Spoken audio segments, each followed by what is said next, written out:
అందరూ కూడా బాగుండారని అనుకుంటున్నాను. నేనైతే సూపర్‌గా ఉన్నాను. ఈరోజు మాట్లాడుకోవాల్సిన విషయం ఏమంటే కన్నా, ఈరోజు మనం ఖచ్చితంగా దాని గురించి క్లారిటీగా తెలుసుకోవాలనే ఈ వీడియో అయితే చేస్తున్నాను. నాకు సపోర్ట్ ఇస్తున్న మీ అందరికీ, నన్ను లైక్ చేస్తున్న మీ అందరికీ కూడా పేరు పేరున థ్యాంక్ యూ సో మచ్ అండి. ఇలానే నన్ను సపోర్ట్ చేయాలని నేనైతే కోరుకుంటున్నాను. మర్చిపోకండి. లైక్ చేయండి, షేర్ చేయండి, కామెంట్ చేయండి. షేర్ చేయడంలో తప్పైతే అస్సలకి లేదు నా వీడియోలో. నలుగురికి ఎవరైనా కువైట్‌కి వెళ్ళే వాళ్ళకి ఉపయోగపడుతుంది. ఇక్కడుండి చూసే వాళ్ళకి కూడా కువైట్‌లో అలా ఉందా, ఇలా ఉందా అనని తెలుసుకోగలుగుతారు. పెద్ద మ్యాటర్ ఏం కాదు. నిర్ణయం అయితే తీసుకున్నాను. నేనైతే కువైట్‌లో ఉన్నప్పుడు ఫేస్‌బుక్కు, యూట్యూబ్ గానీ, ఇన్‌స్టాగ్రాము, టిక్‌టాకు అన్నీ గూడా యూజ్ చేసేదాన్ని. దానికి కాకపోతే ఒక ప్రొఫైల్ పెట్టేదాన్ని గాదు. దాన్ని చూస్తాను గానీ, ఒక లైక్ ఇవ్వడము, కామెంట్ ఇలాంటివి ఏమి చేసేదాన్ని గాదు. భయం, చాలా భయము. చాలా భయము. నేను ఇంటికొచ్చినాను కాబట్టి చెప్పితే బాగుంటుందనే ఐడియాతోనే నేనైతే ఈ యూట్యూబ్ అన్నది స్టార్ట్ చేయడం జరిగింది. ఈరోజు మాట్లాడుకోవాల్సిన విషయం ఇలా చూడాలని నేను చెప్పాను గదా! ఈరోజు పెద్దవారికి ఆల్రెడీ చెప్పాను. అంత కరెక్ట్‌గా ఇన్ఫర్మేషన్ ఇవ్వలేదనిపించింది. మళ్ళీ ఇప్పుడు రిపీట్ ఈ వీడియో చూడండి.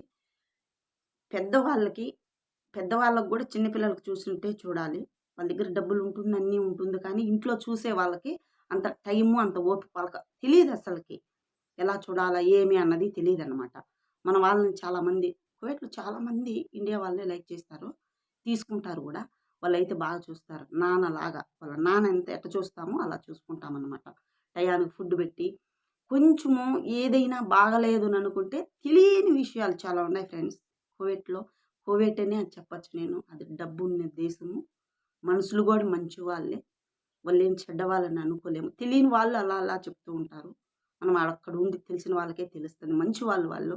వాళ్ళకి తెలీదు ఎలా చేయాలా, ఏమి అన్నది తెలీదు అంతేగాని చాలా మంచి మనసు ఉన్న వాళ్ళు కువైటోళ్ళు. మన వాళ్ళు బాగా చూసుకుంటారు. నమ్మితే ప్రాణమైనా ఇస్తాం. మన ఇండియన్స్ కాబట్టి అలా చూసుకోవాల్సి ఉంటుంది. వాళ్ళకి ఫుడ్ పెట్టి టయానికి. కొంచెం ఏదైనా డల్‌గా ఉన్నారనుకో ఖచ్చితంగా ఒక సెకండ్‌లో నర్స్ అన్నది పిలిపిస్తారు. డౌట్‌గా బాగలేదు పేషెంటు. వాళ్ళేమి అనుమానంగా ఇట్లా ఏమనరు. నర్స్‌ని తీసుకొచ్చి పెట్టుకుంటారు. ఆ నర్స్‌కొచ్చి నెలకొచ్చి మన ఇండియా డబ్బులు 1,00,000, 1,50,000 జీతం ఉంటుంది నర్స్‌కి. నర్స్‌కి 1, 1,50,000 జీతం ఉంటుంది నెలకి. అంత డబ్బులిచ్చి 500 దినార్లు, 550 దినార్లు పెట్టి ఆ నర్స్‌కి పెట్టుకోవడం అయితే జరుగుతుంది. మనలాగా ఆడ హాస్పిటల్‌లో పెట్టినాము, మనం పోయినామని అస్సలు నమ్మరు. చాలా బాగా చూసుకుంటారు. చాలామంది ఎళ్తూ ఉంటారు. ముసలోళ్ళు చూడాలా, మామని చూడాలా, బాబుని చూడాలా ఇలాంటివి ఏదన్నా ఉంటే గాని మీరు అస్సలేం వరీ అవ్వకండి. టెన్షన్ ఏం పడద్దండి.